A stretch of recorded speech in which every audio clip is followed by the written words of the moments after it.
Ready. Books versus cigarettes. A couple of years ago, a friend of mine, a newspaper editor, was fire watching with some factory workers. They fell to talking about his newspaper, which most of them read and approved of, but when he asked them what they thought of the literary section, the answer he got was, in quotes, "You don't suppose we read that stuff, do you? Why, half the time you're talking about books that cost 12 and sixpence. Chaps like us couldn't spend 12 and sixpence on a book." These, he said, were men who thought nothing of spending several pounds on a day trip to Blackpool. This idea that the buying or even the reading of books is an expensive hobby and beyond the reach of the average person is so widespread that it deserves some detailed examination. Exactly what reading costs, reckoned in terms of pence per hour, is difficult to estimate, but I have made a start by inventorying my own books and adding up their total price. After allowing for various other expenses, I can make a fairly good guess at my expenditure over the last 15 years. The books that I have counted and priced are the ones I have here in my flat. I have about an equal number stored in another place, so that I shall double the final figure in order to arrive at the complete amount. I have not counted oddments such as proof copies, defaced volumes, cheap paperback covered editions, pamphlets, or magazines, unless bound up into book form. Nor have I counted the kind of junky books, old school textbooks and so forth, that accumulate in the bottoms of cupboards. I have counted only those books which I have acquired voluntarily, or else would have acquired voluntarily, and which I intend to keep. In this category, I find that I have 442 books acquired in the following ways: bought, mostly second-hand, 251; given to me or bought with book tokens, 33; review copies and complimentary copies, 143; borrowed and not returned, 10; temporarily on loan, 5; total 442. Now, as to the method of pricing, those books that I have bought, I have listed at their full price as closely as I can determine it. I have also listed at their full price the books that have been given to me and those that I have temporarily borrowed or borrowed and kept. This is because book giving, book borrowing, and book stealing more or less even out. I possess books that do not strictly speaking belong to me, but many other people also have books of mine, so that the books I have not paid for can be taken as balancing others which I have paid for but no longer possess. On the other hand, I have listed the review and complimentary copies at half price. That is about what I would have paid for them second-hand, and they are mostly books that I would only have bought second-hand, if at all. For the prices, I have sometimes had to rely on guesswork, but my figures will not be far off. The costs were as follows. Bought, £36. This is all the English. £36. Gifts, £10. Review copies, etc., £25. Borrowed and not returned, £4. On loan, £3. Shelves, 2. Total, £82. Adding the other batch of books that I have elsewhere, it seems that I possess, altogether, nearly 900 books at a cost of £165 and 15 shillings. This is the accumulation of about 15 years. Actually more, since some of these books date from my childhood, but call it 15 years. This works out at £11, one shilling a year, but there are other charges that must be added in order to estimate my full reading expenses. The biggest will be for newspapers and periodicals, and for this, I think £8 a year would be a reasonable figure.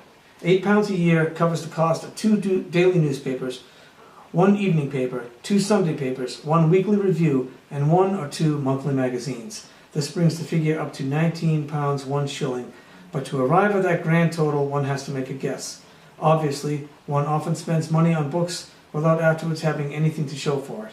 There are library subscriptions, and there are also the books, chiefly Penguins and other cheap editions, which one buys and then loses or throws away. However, on the basis of my other figures, it looks as though £6 a year would be quite enough to add for expenditure of this kind.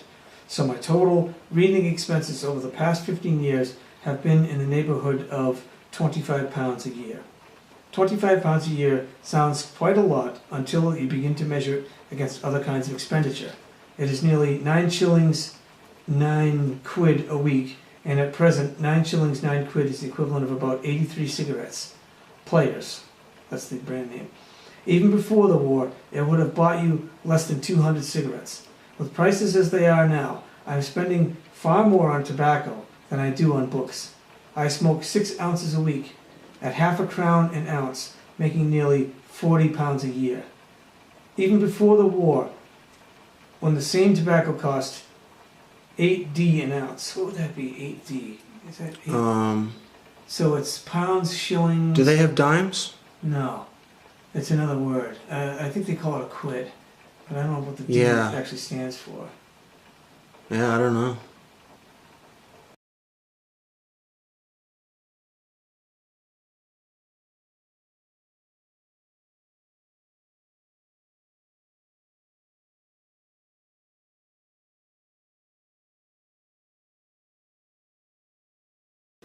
Even before the war, when the same tobacco cost 8D an ounce, I was spending over 10 a year on it. And if I also average a pint of beer a day at 6 pence, these two items together will have cost me close on 20 a year. This was probably not much above the national average. In 1938, the people of England spent nearly 10 per head per annum on alcohol and tobacco.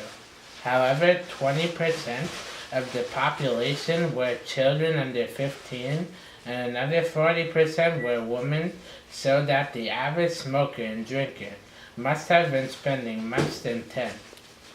In 1944, the annual expenditure per head on these items was no less than 23. Allow for the women and children as before, and 40 is a reasonable individual figure. £40 a year would just about pay for a packet of wood tines every day, and half a pint of mild 6 days a week. Not a magnificent allowance. Of course, all prices are now inflated, including the price of books. Still, it looks as though the cost of reading, even if you buy books instead of borrowing them and take in a fairly large number of periodicals, does not amount to more than the combined cost of smoking and drinking. It is difficult to establish any relationship between the price of books and the value one gets out of them. Books includes novels, poetry, textbooks, works of reference, sociological treatises, and much else. And length and price do not correspond to one another, especially if one habitually buys books secondhand. You may spend 10 shillings on a poem of 500 lines, and you may spend 6 pence on a dictionary which you consult at odd moments over a period of 20 years. There are books that one reads over and over again, books that become part of the furniture of one's mind and alter one's whole attitude to life. Books that one dips into but never reads through, books that one reads at a single sitting and forgets a week later, and the cost in terms of money may be the same in each case. But if one regards reading simply as a recreation, like going to the pictures, then it is possible to make a rough estimate of what it costs. If you read nothing but novels and light literature and bought every book that you read, you would be spending, allowing 8 shillings as the price of a book and 4 hours at the time spent in reading it, 2 shillings an hour. This is about what it costs to sit in one of the more expensive seats in the cinema. If you concentrated on more serious books and still bought everything that you read, your expenses would be about the same. The books would cost more, but they would take longer to read. In either case, you would still possess the books after you had read them, and they would be saleable at about a third of their purchase price. If you bought only second-hand books, your reading expenses would, of course, be much less. Perhaps 6 pence an hour would be a fair estimate. And, on the other hand, if you don't buy books, but merely borrow them from the lending library, reading costs you round about a halfpenny an hour. If you borrow them from the public library, it costs you next door to nothing. I have said enough to show that reading is one of the cheaper recreations. After listening to the radio, probably the cheapest. Meanwhile, what is the actual amount that the British public spends on books? I cannot discover any figures, though no doubt they exist. But I do know that before the war, this country was publishing annually about 15,000 books, which included reprints and school books. If as many as 10,000 copies of each book were sold, and even allowing for the school books, this is probably a high estimate, the average person was only buying directly or indirectly about 3 books a year. These 3 books taken together might cost 1 or probably less. These figures are guesswork, and I should be interested if someone would correct them for me.